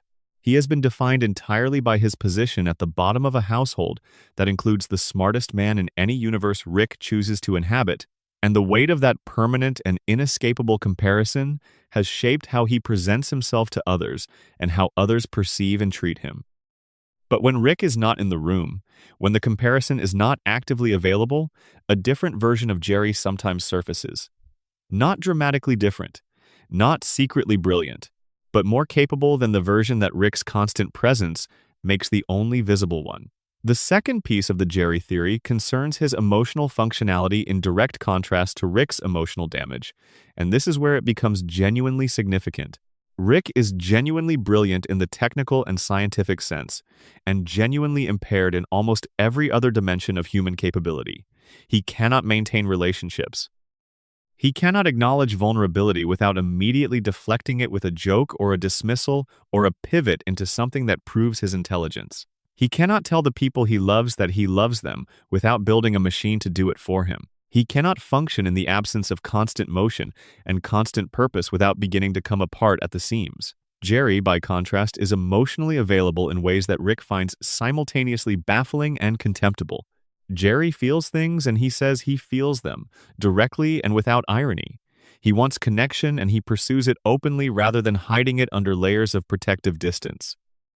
He is capable of being genuinely happy about small things, a model solar system that works, a moment of actual connection with Beth, an afternoon where nothing went catastrophically wrong. He is capable of being present inside his own life in a way that Rick has been structurally prevented from being present in his own since losing Diane decades ago. The fan theory tying these observations together argues that Jerry actually contributes something to the family that Rick, for all of his genuine genius, could never contribute. Rick's intelligence saves their lives. Jerry's emotional presence keeps those lives worth living. And the show, which spends considerable energy demonstrating Rick's superiority in every quantifiable dimension, has been quietly making the case since its earliest episodes that the quantifiable dimensions are not the only ones that matter. Jerry is the person who stays, who shows up in the small moments and the medium moments, not just the crisis moments, who does not require the situation to be extraordinary in order to be present within it. That is not nothing. In the economy of a family, in the daily work of making people feel less alone in the world, it might be the most important contribution available. The most uncomfortable version of the Jerry theory concerns what he represents in the show's broader cosmology, and what his continued presence in Rick's life might actually mean for Rick's own thesis about the universe. Rick has built the central finite curve to ensure he is always the dominant intelligence in any universe he visits. He has organized the accessible multiverse around the premise that being the smartest is the thing that matters most, the thing worth building the largest possible structure to guarantee. And Jerry, at the absolute bottom of every hierarchy Rick has ever defined or endorsed, keeps being loved, keeps being wanted, keeps having value to the people around him in ways that Rick's entire framework of value cannot account for, or explain, or dismiss without considerable effort. Jerry is the hole in Rick's thesis, the evidence that the universe does not, in fact, organize itself around intelligence as its primary metric of worth. That the things Rick has been measuring and consistently coming out on top of are not the only things being measured in the rooms Rick occupies. That somewhere outside Rick's own preferred framework of assessment, a very different ledger is being kept, and Jerry is not losing on that one. Rick hates Jerry. The depth and the consistency of that hatred, maintained and regularly refreshed across years of slowly softening in their dynamic, suggests that Jerry represents something to Rick that goes considerably beyond simple contempt for incompetence. Jerry exists in Rick's house and is loved by Rick's Beth, and is the father of Rick's grandchildren, and is at peace with himself in a way that Rick, who has everything by every metric Rick has ever defined as important, simply and clearly is not. That disparity should not be possible according to Rick's framework. And yet there it is, every time Rick looks at Jerry, the thing that does not fit. The evidence against the theory, the most persistent and most annoying data point in the entire multiverse. Section 11. Is any of this real? The simulation theory. At the bottom of every theory, after the lore has been mapped and the emotional architecture has been traced and the timeline inconsistencies have been carefully cataloged, there is one final question the fan community keeps returning to. One reading of the show that operates not on the level of in-universe explanation, but on the level of what the show actually is and what that might mean for everything happening within it. Is any of it real? The simulation theory in Rick and Morty begins with a specific episode from the first season. In Night Shame Aliens, Rick and Jerry are trapped inside a simulation designed by alien scammers called the Zygerians, who want Rick's formula for concentrated dark matter. The episode's structure is a series of nested revelations. Rick realizes he is in a simulation and they escape, but they are still in a simulation. They escape again, still inside one.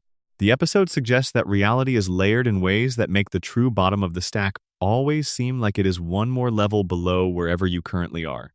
By the episode's end, Rick appears to have foiled the scammers definitively. He provided them a false formula that turned out to be explosive when assembled. He has won. Reality appears to be restored. Except, the theory holds, they never actually escaped the simulation at all. What the episode presented as the final escape was another layer of the constructed reality, a more convincing and more comfortable version designed to keep Rick and Jerry pacified while the scammers continued their work. Everything that came after that episode, all of it, every adventure and revelation and emotional moment across every season that followed, is happening inside an artificial reality sufficiently convincing to be indistinguishable from the genuine article. The evidence fans have assembled is genuinely extensive. Consider the fourth wall breaks first. Rick references seasons of the show. He references episodes. He acknowledges the existence of an audience watching him. He makes comments about narrative structure and story beats that go beyond cleverness into something that looks like genuine meta-awareness of his own fictional status. The show plays these moments as jokes, and they are funny jokes, but they are funny in the specific way that things are funny when they are also true, and the person saying them has not quite decided how to deal with the truth of them. The Roy game at the Blips and Chits arcade is the piece of internal evidence the fan community has returned to most consistently. Roy. A life well lived is a simulation so complete and so convincing that the player inside it believes they are living an entire human life. They age inside it. They fall in love inside it.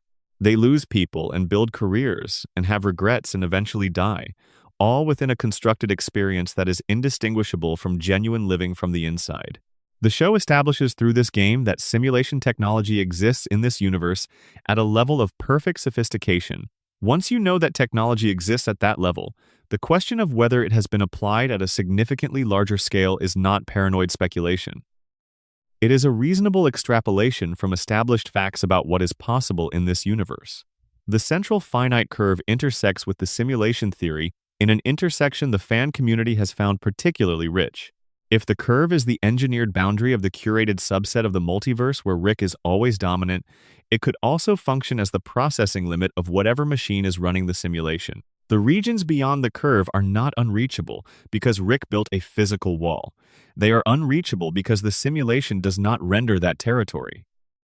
The processing power allocated to the Rick and Morty simulation covers the central finite curve and no further. Evil Morty's yellow portal exit is not a political act of multiversal revolution. It is a character walking outside the bounds of what the simulation generates, into the unrendered dark beyond the map's edge. The most philosophically complete version of the theory argues that Rick's nihilism is not the product of having infinite cosmic perspective from outside any frame. It is the product of a man who knows, at some level he cannot fully access consciously, that the world he inhabits is not the real thing. That the adventures do not fully matter in the way they feel like they matter because they are not fully real in the way that real things are real. And that the drinking and the motion and the deliberate avoidance of anything that sits still long enough to be fully felt are the behaviors of someone trying to stay engaged with a reality he suspects is synthetic, trying to generate enough genuine sensation to keep the suspicion quiet enough to function. The most interesting version of the theory, the one that the fan community has found most durable, is the one that moves away from in-universe mechanics entirely. The simulation is being run by Dan Harmon and Justin Roiland. Rick's fourth wall awareness is genuine awareness of his own fictional status. He knows he is a character. He knows the story is written by specific people, that his suffering and his grief and his adventures are composed rather than lived, that the outcomes are determined by forces outside the universe he inhabits. His nihilism is not reasoned. It is the direct experiential consequence of knowing that your existence is authored, that nothing in your world has stakes independent of narrative necessity, that the worst things that have ever happened to you are things someone wrote down in a writer's room. Under this reading, Rick's relationship with Morty is the most poignant thing in the entire show. Because Morty does not know. Morty feels everything at full force. Every fear and every hope and every moment of bravery and every loss. The impact of all of it on his face is real in the way that only unmediated experience can be real. And Rick watches him feel things, watches him be fully inside the experience. And there is something in Rick's face during those moments, something the fan community has been trying to name and examine for years, that looks almost like envy. Rick cannot be fully inside anything anymore. He knows too much about the frame. He has spent too long being aware of the construction to forget the construction long enough to live inside it. But Morty, 14 and anxious and brave in spite of himself, is still fully in it. And being around someone who is fully in it is the closest Rick can get to the experience of being fully inside it himself. 12. What the show actually believes the argument against nihilism.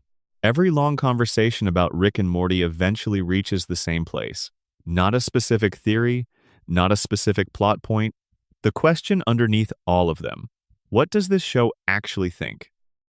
What is its genuine position? Underneath all the adventures and the meta-commentary and the carefully cultivated unpredictability, on the questions it keeps raising. Does nothing matter? Is Rick right?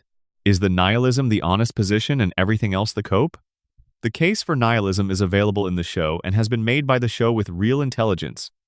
Rick presents it clearly and consistently. The universe is vast and cold and indifferent.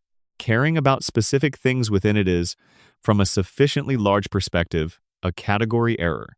Every dimension you care about is one of infinite dimensions. Every person you love has infinite counterparts across the multiverse.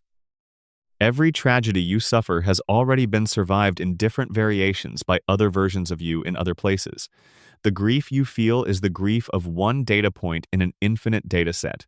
And from a sufficiently analytical perspective, one data point has no statistical significance.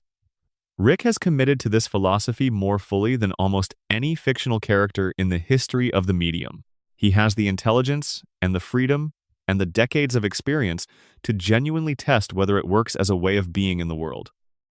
And the result, after all that testing, after all that commitment, after decades of practicing the detachment and maintaining the performance and building the structures that were supposed to protect him from caring too much about anything, is a man who built a cage around the multiverse because he missed his wife, who went to absurd lengths to avoid family therapy, who cannot stop loving a dead woman enough to avoid keeping her home dimension frozen in the day she left him, who keeps the shape of a lost marriage alive in the form of a family that was never quite his.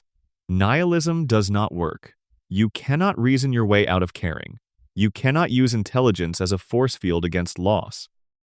You can understand that the universe is cold and vast and indifferent and still be completely unable to stop caring about the specific people in your specific corner of it. The universe may be meaningless in some aggregate cosmic sense, but the aggregate cosmic sense is not where you live. You live in the specific. You live in the Tuesday afternoon with the people you chose to stay for. Think about every moment the show has offered where Rick's nihilism fails him in practice. The episode Pickle Rick, where Dr. Wong dismantles his entire performance in approximately 3 minutes of direct observation, pointing out that his genius has been primarily a vehicle for avoiding the work of being a functional person. He uses intelligence to run from engagement rather than toward it. He builds elaborate mechanisms to escape simple things. He would rather transform his body into a pickle than sit in a room and let someone ask how he is doing. That is not the behavior of a person who arrived at nihilism through honest philosophical reasoning. That is the behavior of a person using the architecture of nihilism to avoid something that frightens them far more than the universe's indifference ever could. The show's argument against Rick's position is not philosophical. It does not counter his reasoning with better reasoning.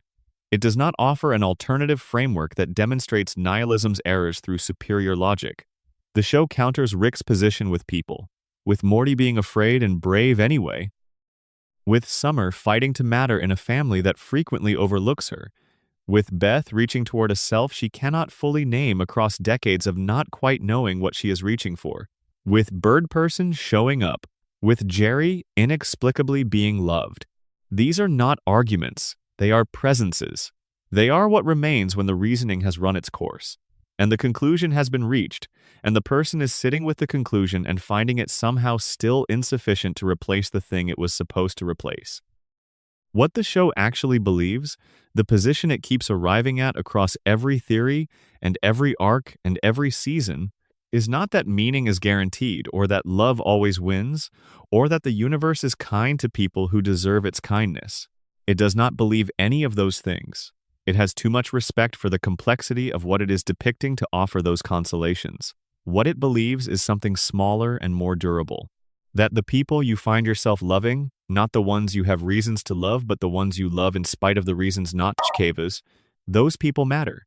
Not because the universe says so, not because the mathematics of the multiverse supports it, but because you love them and the loving is real, and the realness of it is the only evidence for meaning that the show has ever needed to present or defend. Rick C-137 built walls around the parts of infinity that felt safe and called the territory freedom. He built the curve and the citadel and every other piece of technology designed to ensure that the worst things that ever happened to him could not happen again. And at the end of all of it, in a dimension that was never quite his, with a family that was never quite his, he still finds himself loving the people in the garage. He does not know what to do with that. The show is not going to tell him what to do with it. But it is going to keep showing it to you, season after season, in case the accumulation eventually makes it visible to him. The man behind the myth is just a man. A very smart, very damaged, very tired man who misses his wife and loves his grandson and keeps building things in the garage at 3 a.m. because the building is the closest thing he has to feeling like himself. That is the whole theory. That is all of them, laid over each other until they reveal the same shape underneath. A man trying to exist inside a universe that took the thing he was organized around and never gave him a satisfying replacement for it. And a show asking, very gently and very persistently, whether that is actually a problem only he can solve for himself. The garage is still there, the portal gun is on the wall, the hum of the machines fills the quiet, and Rick is still looking for a reason to stay. Thank you for spending this time in the quiet with these ideas. If any of this gave you something to think about as you drift off, or if you found yourself more awake than you expected because the theories kept pulling you forward, leave a comment below and tell me which one did it. Tell me where you are in the world right now and what time it is. I always want to know who is out there in the dark with me. And if this kind of slow, deep exploration is something you want more of, subscribing is the best thing you can do. There is so much more of this waiting, more shows, more theories. More of these long, quiet dives into the stories that stay with us long after the episode ends. Sleep well.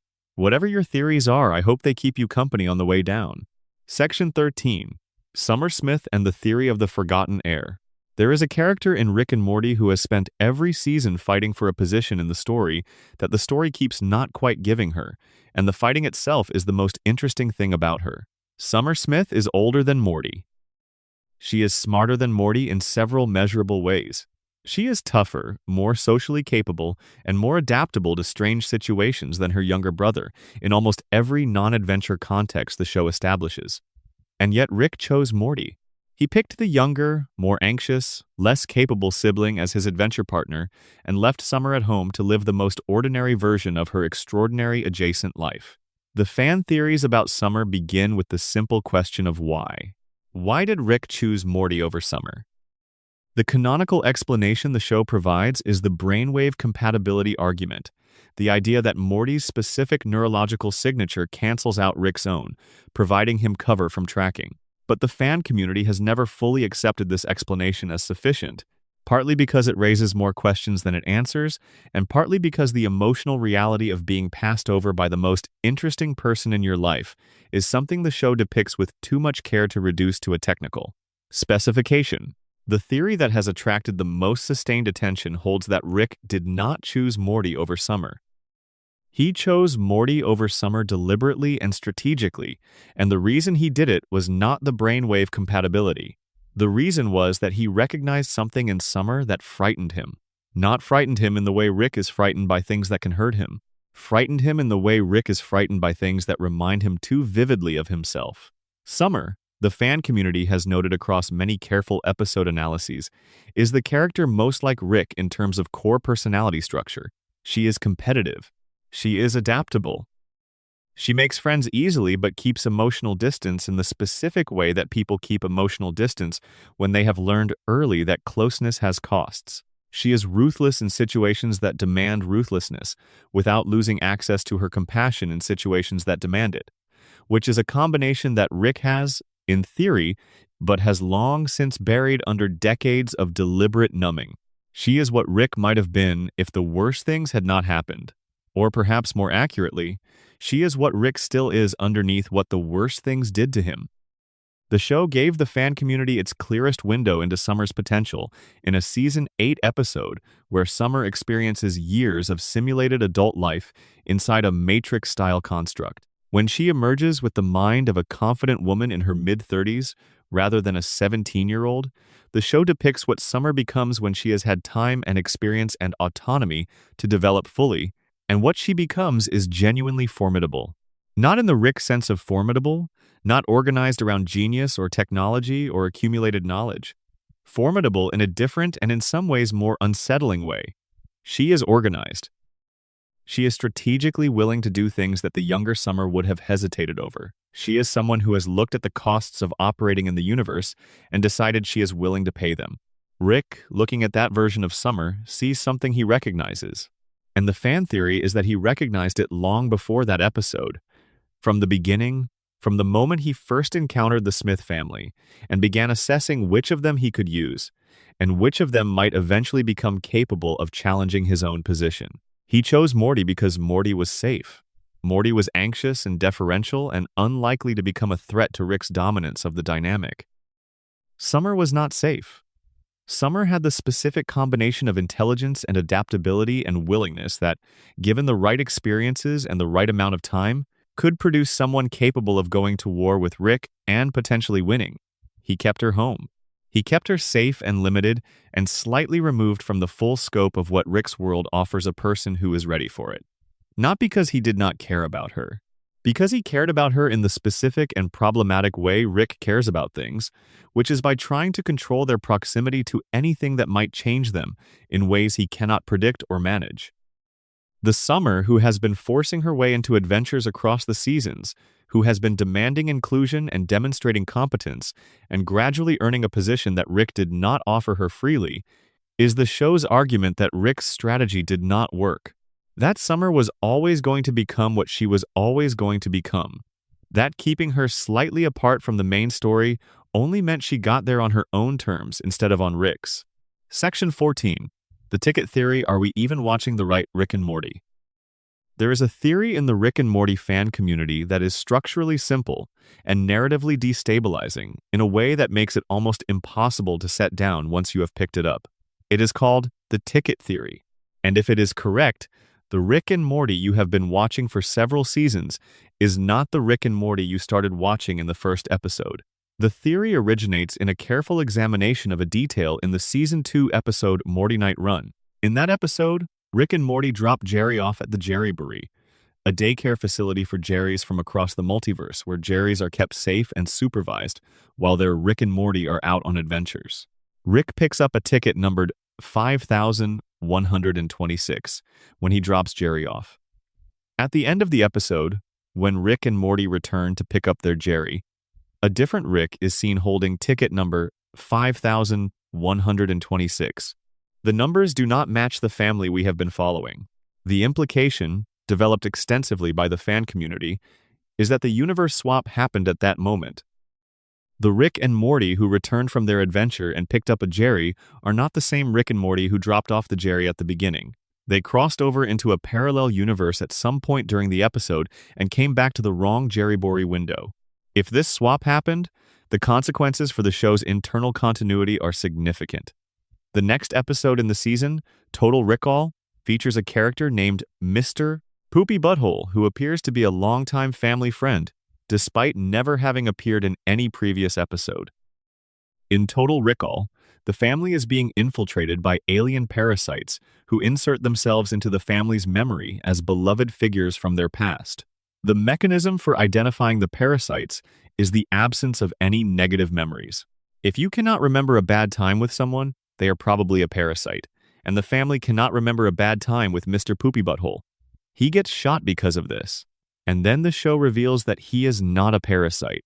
He is a real person, a genuine longtime family friend, just one with such an unusually positive history with the family that the parasite identification logic flagged him incorrectly.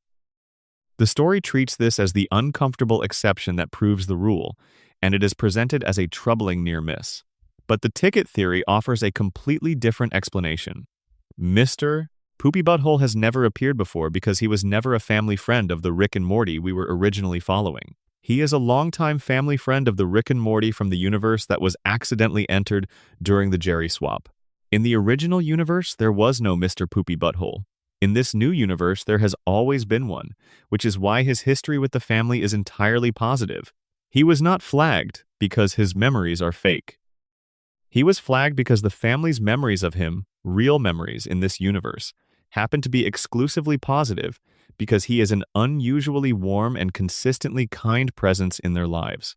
The ticket theory is one of those fan theories that cannot be definitively proven from available evidence and cannot be definitively disproven either, and the show's writers have acknowledged its internal logic without confirming it as canonical explanation. What it does is offer a framework for making sense of continuity gaps and character introduction irregularities that are otherwise left as loose ends. And it raises a question that the show has never fully addressed. How many times has this kind of swap happened? How many times has a Rick and Morty crossed over into a parallel universe during the course of an adventure and simply never noticed, slipping into a slightly different version of their lives and carrying on without realizing the version they are now carrying on in is not the same version they left that morning? The theory suggests the answer might be more than once. It suggests that the Rick and Morty we follow might be an accumulation of small lateral movements, each one individually imperceptible, each one shifting them slightly away from whatever the original baseline was. The family they live with now might be several degrees removed from the family they started with. The house might be a version of the house. The world might be a version of the world. And Rick, who is aware of how portal technology works and aware of the ways these slippages can happen, might know this and might have chosen not to examine it too carefully, the way he chooses not to examine a lot of things that would be too complicated to deal with if examined directly. Section 15. The flask theory, the ice cream theory, and the small mysteries that keep building.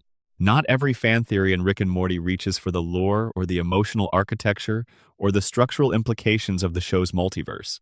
Some of them are smaller and stranger and more playful, and they are worth spending a moment with because the way the show has constructed itself invites exactly this kind of small, obsessive pattern finding, and some of the patterns the community has found are genuinely worth talking about. The flask theory is one of the oldest and most discussed minor theories in the fan community. Rick is never without his flask.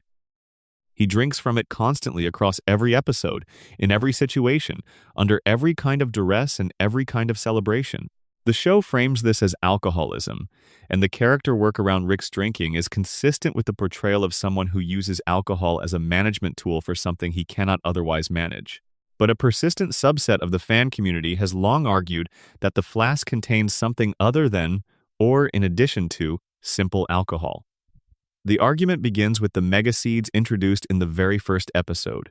Megaseeds are biological components of alien plant life that, when ingested, produce temporary superintelligence in humans.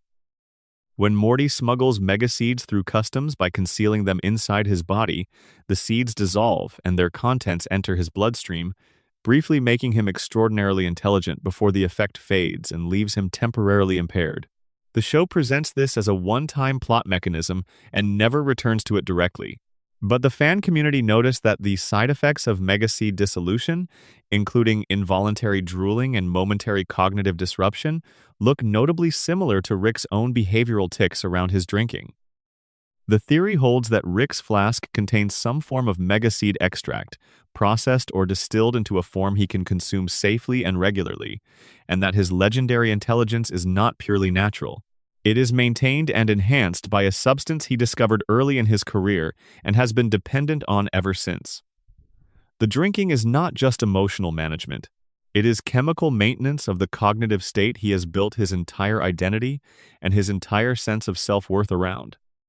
The creators address this directly at a Comic-Con panel, with Justin Roiland stating that Rick's flask simply contains a variety of high-quality liquors he has collected from across the dimensions, and that the drooling and the tics are just characteristics of his age and his drinking habits, rather than evidence of a drug dependency. But the fan community has treated this denial with the same level of skepticism it treats most authorial pronouncements about their own work, noting that creators frequently deny things the show itself is quietly building toward, and that the denial of the megaseed theory is not actually inconsistent with the theory being true. The ice cream theory is stranger and considerably more playful. A subset of the fan community has noted that ice cream appears with unusual frequency across the show's run. Characters reference ice cream at pivotal moments. Rick mentions ice cream in contexts where the mention seems slightly more loaded than it should be. There is a consistent pattern of characters moving toward or away from ice cream as a backdrop to emotionally significant moments. The theory, developed with a combination of genuine analytical seriousness and obvious enjoyment of its own absurdity, holds that ice cream functions as a symbolic marker in the show's internal language, that it represents comfort, safety, the small pleasures that make existence in a cold and indifferent universe something other than purely endurance. That whenever ice cream appears, the show is signaling something about what the characters most need in that moment, and that Rick's relationship with ice cream specifically is a window into what he reaches for when he is closest to admitting that he needs something. The theory has never been confirmed, cannot be confirmed in any meaningful sense, and is almost certainly more fun than it is accurate. But it is the kind of theory that makes rewatching the show a different experience, the kind that keeps the eyes moving and the pattern-matching brain engaged, and the quiet hours of watching something familiar feel like the first time again. These smaller theories, the flask and the ice cream and the ticket and the dozens of others the fan community maintains with varying degrees of seriousness, are not just entertainment. They are the evidence of something the show does that very few shows manage. They are proof that the universe of Rick and Morty is constructed with enough internal consistency and enough deliberate detail that careful watching is rewarded, that the show can sustain this level of scrutiny without collapsing under the weight of it. The theories exist because the show earned them, because it built something detailed enough to find things in, because somewhere in the writer's room someone was thinking about whether the color of a portal fluid or the flavor of a dessert or the number on a ticket stub could mean something, and they built the show in a way that left all of those decisions open to being meaningful rather than closing them off as noise. That is not an accident. That is craft.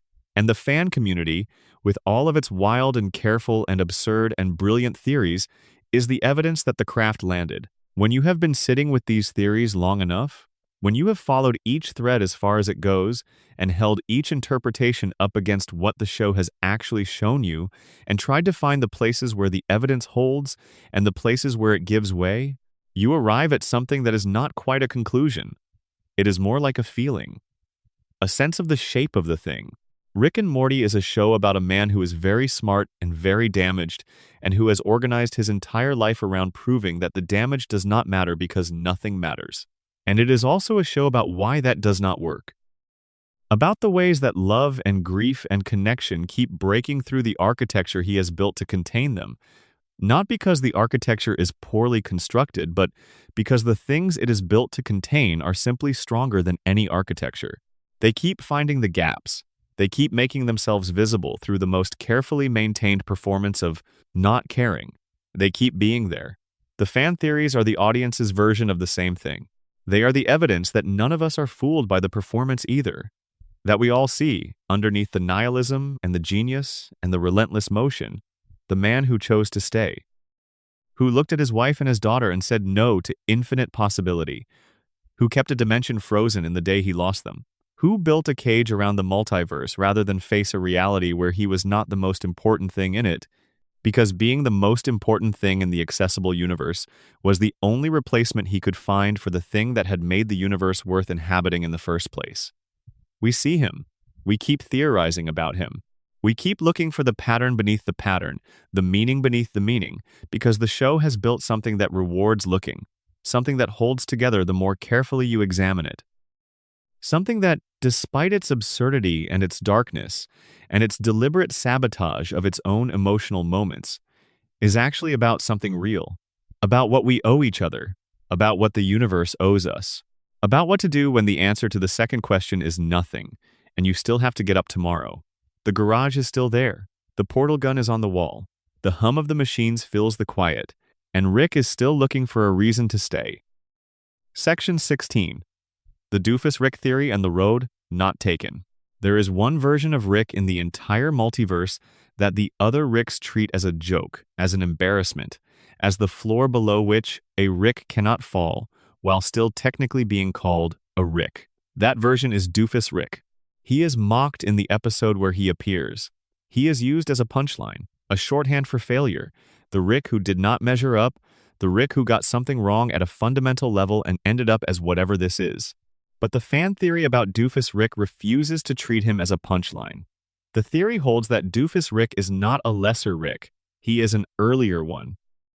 Specifically, he is a version of what Rick Sanchez would have been if the bomb never fell, if Rick Prime had never come with his offer and his violence, if the Rick we know had been allowed to live out his natural life with Diane and Beth, aging in a house with a garage full of ordinary things, doing science because science was interesting, and not because building things was the only replacement for the thing that had been taken.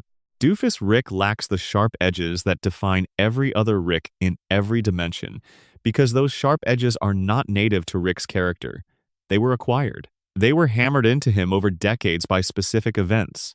The sneer, the contempt, the casual cruelty dressed as honesty, the performance of not caring because caring had catastrophic consequences, the drinking, the running, the building of walls around every piece of the multiverse where he might otherwise have had to feel something. None of that is who Rick is at his core. It is who Rick became. And Doofus Rick, who somehow avoided whatever specific traumas produced those characteristics, is the version without the armor. The version who just is what he is, without needing to defend it. The version who is, by every metric the other Ricks use to measure worth, a failure, and who seems almost entirely unbothered by that assessment, because he never learned that their metrics were the only ones that mattered. The other Ricks hate Doofus Rick in a way that goes beyond their normal contempt for anything less capable than themselves.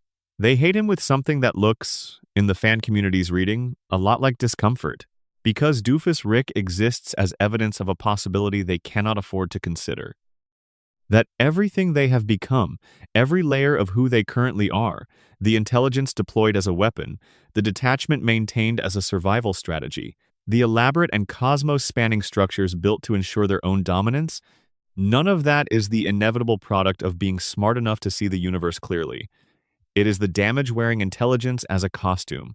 If a Rick can be kind without the universe punishing him for it immediately, then the unkindness of every other Rick is a choice, or the consequence of specific events, or both. It is not the natural endpoint of genius. It is what happens to a person who is smart enough to see the world clearly and then has the world break them in a specific way at a specific moment that they were not prepared for, and that nobody who loved them was in a position to help them recover from. Doofus Rick is the road not taken, walking around the Citadel with his oven mitts and his genuine warmth, being laughed at by every version of himself who took a different road. And the fan theory is that the laughter is not purely contemptuous, it is defensive. It is the sound of people who made one choice looking at a person who made the other, and not being able to look for too long without starting to wonder. If you made it here, thank you. Truly. If any section kept you more awake than you expected, or if one theory lodged itself somewhere and you know you will be thinking about it tomorrow, leave a comment. Tell me which one. Tell me where in the world you are and what the sky looks like outside your window right now. I always want to know who is out there in the quiet with me. And if this kind of slow, careful, deeply detailed exploration is something you want more of, subscribing is the best thing you can do. Sleep well. Whatever your theories are about the things that matter most to you, I hope they keep you good company on the way down. Additional depth. The Rick and Morty relationship as the show's true subject. Every theory we have walked through tonight, every piece of evidence, and every careful inference, and every rabbit hole the fan community has excavated across the show's entire run, eventually points back to the same thing.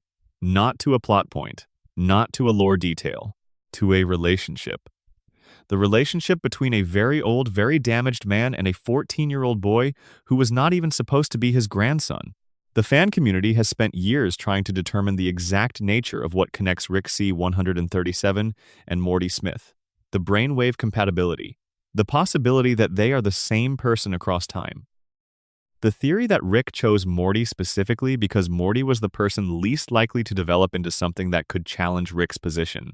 All of these are technically focused explanations for something that is, at its most fundamental level, an emotional fact. Rick loves Morty. Not the way he loved Diane, not with the full open vulnerability of someone who has not yet learned how much loving can cost. With the defended, sideways, plausibly deniable love of someone who knows exactly what love costs and is paying it anyway while maintaining the option to claim at any moment that he is not paying anything at all, Morty loves Rick with considerably less defense. He is 14. He has not had enough time to build the walls that Rick has spent decades perfecting. He loves Rick the way young people love the most interesting and powerful and unpredictable person in their lives, with a mixture of awe and frustration and genuine care and a deep, mostly unexamined knowledge that whatever is happening between them is important in ways he does not yet have the vocabulary for. The show has spent years building the case that this relationship is the load-bearing element of the entire structure. Remove it and the adventures are just adventures, technically impressive and narratively clever but emotionally hollow. Keep it and the adventures are always about something. Every time they are in danger, the danger is about whether they will get back to each other. Every time they argue, the argument is about whether the relationship will survive its own tensions. Every time Rick does something that should destroy Morty's trust and Morty comes back anyway, the show is making the same argument it has been making since the first episode, that people stay. That love is more durable than the things that are supposed to end it. That the relationship between Rick and Morty is not just the frame the adventures hang on, it is the point. This is the theory that underlies all the other theories. Not about dimensions or consciousness transfers or the genetic architecture of clones, about what the show is made of at the level below the plot, what it is actually telling you about why any of this matters. The answer is not the science. The answer is not the nihilism or its refutation. The answer is two people in a spaceship, or a portal, or a lab at 3 in the morning, choosing to keep showing up for each other in a universe that gives them constant and creative reasons not to. The answer is the relationship itself, the fact that it persists. The fact that Rick, who has organized his entire existence around never caring about anything again, cannot stop caring about this one anxious teenager from a dimension that was never even quite his. That is the whole theory. That is the bottom of all of them, and it was sitting in the garage the whole time between the shelves of impossible chemicals and the hum of machines that should not exist. Sleep well.